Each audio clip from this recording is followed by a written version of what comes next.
Salam l'équipe, j'espère que vous allez bien. Nouvelle vidéo qui n'était pas du tout prévue, mais l'info vient de tomber cet après-midi.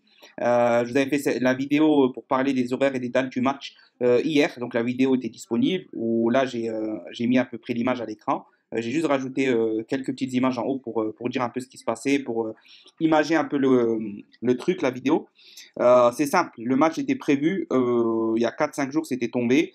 La FIFA avait dit que voilà, le fuseau horaire entre guillemets adapté par rapport à un bon équilibre, une bonne concurrence, c'était plutôt 17h pour les deux équipes, qui a un équilibre, pas que ça soit un à 20h et un à 14h.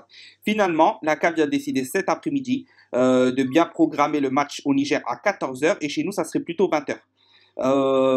Est-ce que c'était... franchement, j'étais déjà surpris 17h, sachant que leur stade n'est pas à jour. C'était déjà un peu bizarre, toutes ces choses. Ils ont l'obligation de finir, mais on sait très bien que même s'ils n'ont pas fini leur truc, il reste 2 semaines, ils vont quand même jouer là-bas. On sait que l'arbitrage, voilà, on sait que ça va être contre nous. On sait tout ça. On connaît un peu le système, etc. Déjà dans le football mondial, il y a de la corruption, mais à la CAF, il y en a encore plus. Et là, c'est concrètement, c'est un plan vraiment anti-Algérie. Là, on l'a bien vu depuis le début.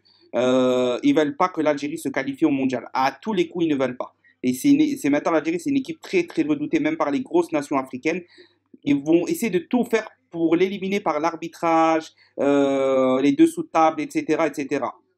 Donc voilà, les horaires. Déjà au niveau des dates, on s'était dit que ça serait certainement le 6 et le 11, voire le 7 et le 11. Comme par hasard, on est parti le 8.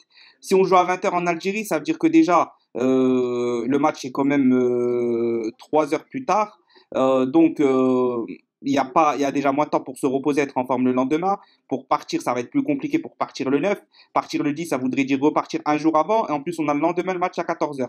Ça va être très très compliqué. Entre le 8 et le 11, il y a seulement 3 jours. Le 11, le match est à 14h le matin. Rien à part du repos, une petite séance. Mais encore, est-ce que ça vaut le coup avec la chaleur, etc. Vaut pas mieux privilégier vraiment quelque chose de plus reposant.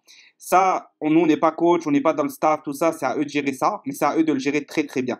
Maintenant, pour faire bref, de toute façon, 14h, midi, 21h, 6h du matin, peu importe. On est censé battre toutes les équipes à l'extérieur, à domicile.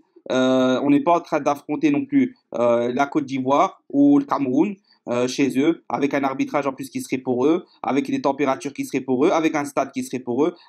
On n'est pas là, ça reste le Niger. Oui, il faut s'attendre à l'arbitrage. Donc, il faut jouer intelligent. Il faut mettre les joueurs vicieux. Pour Niger, par exemple, on sait ce qu'il vaut, mais attention, il faut aussi le calmer rapidement. Tu provoques, mais tu t'emportes pas contre l'arbitre. Tu ne laisses pas une chance de te mettre à rouge. Ben Sebaini, attention, et s'énerve vite. On sait très bien que le Burkina a exploité ça. C'est des directives qui vont être données à tout le monde, de toute façon. Tous nos adversaires, ils vont avoir ces directives-là. Ben Sebaini sur la gauche, c'est un joueur qu'on peut chauffer. Bounjer, c'est un joueur qu'on peut énerver facilement. Au milieu de terrain, voilà, les joueurs qui sont pas au top, on va jouer physique sur eux.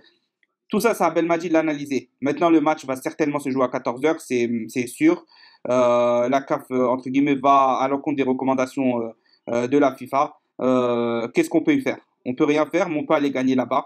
Et tout dépend de Belmadi, qui ne fasse pas les mêmes erreurs que sur le match face au Burkina et face au Djibouti. Parce qu'on en a déjà parlé, il y a des changements qui auraient pu être faits plus rapidement face au Djibouti. Ça sert à rien de laisser Mahrez autant de temps, ça sert à rien de laisser Belaïli autant de temps, si c'est pour le faire sortir à 68, 60e, quand on sait qu'on a Ben Rahma sur le côté gauche qui n'apporte rien et qui devrait plutôt être placé en 10. J'en ai fait une vidéo, je vous invite à aller la regarder aussi. Voilà. Bref, moi c'était juste pour vous tenir informé, partager un peu ça avec vous. On s'y attendait, c'est encore plus évident. La CAF va tout faire pour que l'Algérie ne passe pas au mondial, mais à nous de faire le travail, à Belmadi de faire le travail. Et on a les qualités pour battre n'importe quelle équipe dans n'importe quel contexte. Mais attention, ça se prépare et ça doit bien se préparer.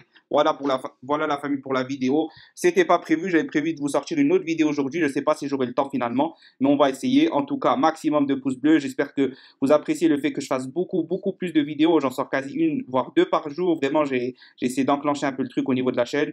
Et en tout cas, j'ai des bons retours en termes d'abonnés, en termes de commentaires, en termes de statistiques. C'est très positif et je vous en remercie la famille. On se dit à la prochaine. Participez en commentaire, je lis tout, je réponds tout. Salam.